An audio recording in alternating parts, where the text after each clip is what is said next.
첫 번째, 자신의 재능을 함부로 드러내지 마라. 지혜롭고 현명한 사람들은 자신의 재능을 지나치게 드러내지 않는다.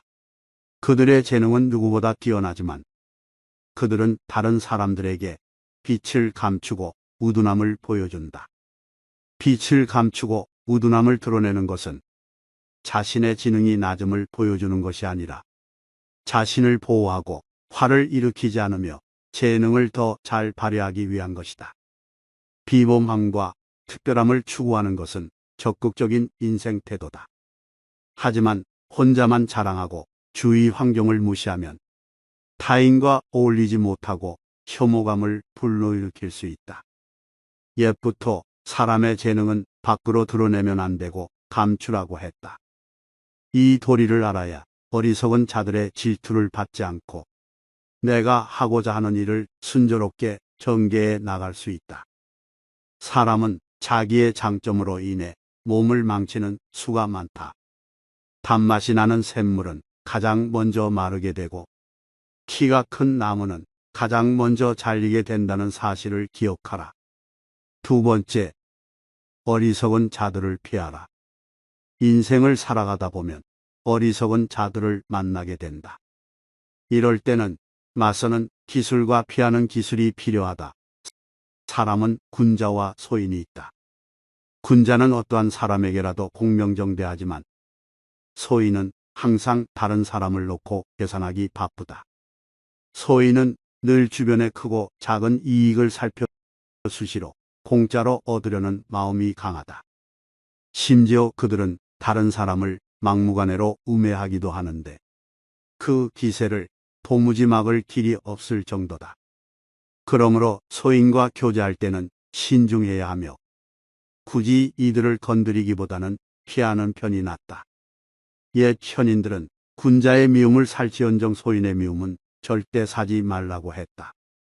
소인은 평생의 삶을 방해하고도 남기 때문이다. 따라서 소인을 절대 얕보아서는 안 된다. 군자는 소인과 친구는 되지 않더라도 소인을 대처하고 피할 줄 알아야 한다는 것을 명심하라. 실을 붉은 물감에 넣으면 붉게 되고 푸른 물감에 넣으면 푸르게 된다. 사람도 처음 접하는 것에 따라 여러 가지로 변한다. 그러므로 반드시 사람을 사귀는 데는 가려서 해야 한다. 도리를 돈독하게 지키지 못하며 사물을 널리 분별하지 못하며 옳고 그름을 살피어 분간하지 못하는 자는 더불어 어울릴 사람이 되지 못한다. 세 번째, 때와 장소를 가릴 줄 알아야 한다. 지혜로운 사람은 때와 장소, 사람을 가릴 줄 아는 법이다. 영리한 사람과 영리한 척하는 사람은 다르다. 영리한 사람은 자신의 영리함을 깊숙이 묻어두고 그것이 꼭 필요할 때만 사용하는 반면 영리한 척하는 사람은 다른 사람을 모함하는 것을 재주로 여기고 시시때때로 사용하다가 자신이 판 함정에 스스로 빠지곤 한다. 사실 영리함은 우리에게 주어진 재산이다. 중요한 것은 이 재산을 어디에 어떻게 이용할 것인가의 문제다. 얄팍하게 잔재주를 부리다가는 결국 언젠가 화를 부르기 십상이다. 지혜로운 사람은 훌륭한 재산인 영리함을 때와 장소, 사람을 가려 발휘할 줄 아는 사람이다. 네 번째, 겸허한 마음을 갖고 바라봐야 한다. 지혜로운 자들은 항상 겸허한 태도로 마음을 연다. 결코 자만하지 말고 겸허하며 다른 사람의 비평을 기꺼이 받아들이고 자기 잘못을 바로잡아서 넓은 마음으로 타인의 장점을 흡수해야만 자신의 장점을 더욱 향상시킬 수 있다고 말한다. 사실 이것은 말로 하는 것은 쉬워도 직접 실천에 옮기기는 어려운 동목이다. 그러나 이 점을 명심하라. 양자강과 황하는 작은 물줄기를 마다하지 않아 큰 강을 이루었다는 사실을 사람은 결코 오만해서는 안 되며 겸손이야말로 삶에서 가장 성실한 태도다. 세상은 크고 넓어서 온갖 기이한 일들이 많이 일어난다. 그 속에서 개인은 아무리 힘이 세고 영리하다 해도 우주 속의 한 점 먼지일 뿐이다. 때는 사람 위에 나는 사람이 있다고. 자기보다 뛰어난 사람은 언제나 존재하게 마련이다. 다섯 번째, 의미 없이 논쟁하는 것을 피하라. 현명한 사람들은 어떠한 상황에서도 상대방의 자존심을 짓밟는 의미 없는 논쟁은 하지 않는다. 그게 어떤 주제가 됐든지 간에 논쟁이 시작되면 서로는 원래의 성격보다 자기 관점을 더 세게 고집하기 십상이다. 사실 이러한 논쟁은 아무런 의미도 없고 필요도 없다. 논쟁에서 졌다면 그저 할 말이 없다. 한편 상대방을 철저히 눌러 이겼다 한들 무슨 소용이 있으랴. 그것은 일시적으로 승리를 거둔 것일 뿐 그 승리의 쾌감은 결코 오래가지 못한다.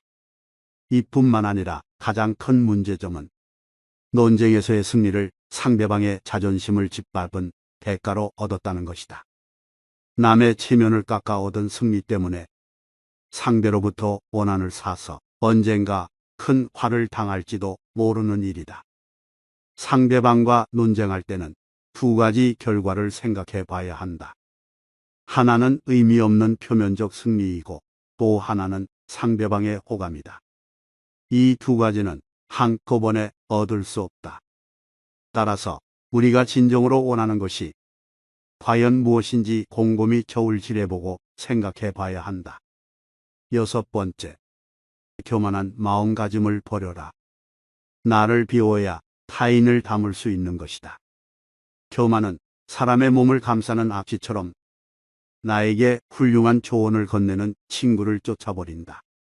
다른 사람의 의견이 나와 다르다고 해서 틀렸다고 비난하며 잘난 척하지 말고 잠시 스스로를 돌아보아야 한다. 그래야 마음을 비우고 더 성숙해질 수 있다. 비워야 다른 사람을 담을 수 있고 교만하면 자기 외에는 아무도 담을 수 없다. 생활 속에서 우리는 늘 무의식적으로 물이 가득 찬 컵으로 변해버린다. 그러나 자만을 내려놓고 마음을 비운 채 다른 사람을 따라 배운다면 우리가 모르는 많은 것들을 발견하게 될 것이다. 겸손에는 두 가지가 있다. 지위가 낮거나 능력이 부족할 때 겸손한 것은 절대로 대단한 일이 아니다.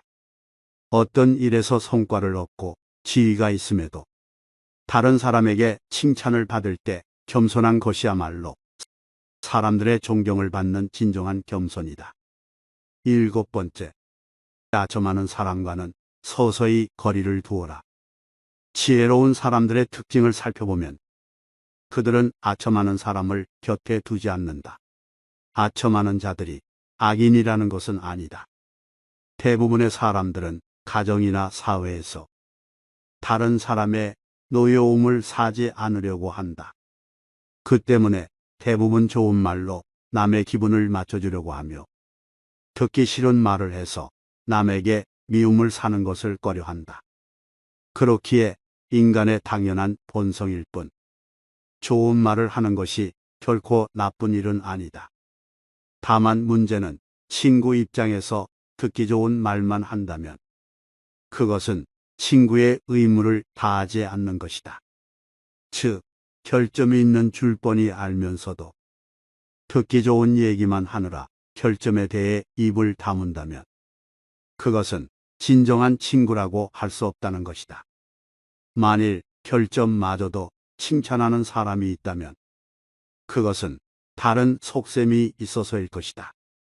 평소에 진정한 마음으로 당신을 책망하고 꾸짖는 사람이 있다면 그가 바로 인생의 스승이자 진정한 친구일 것이다.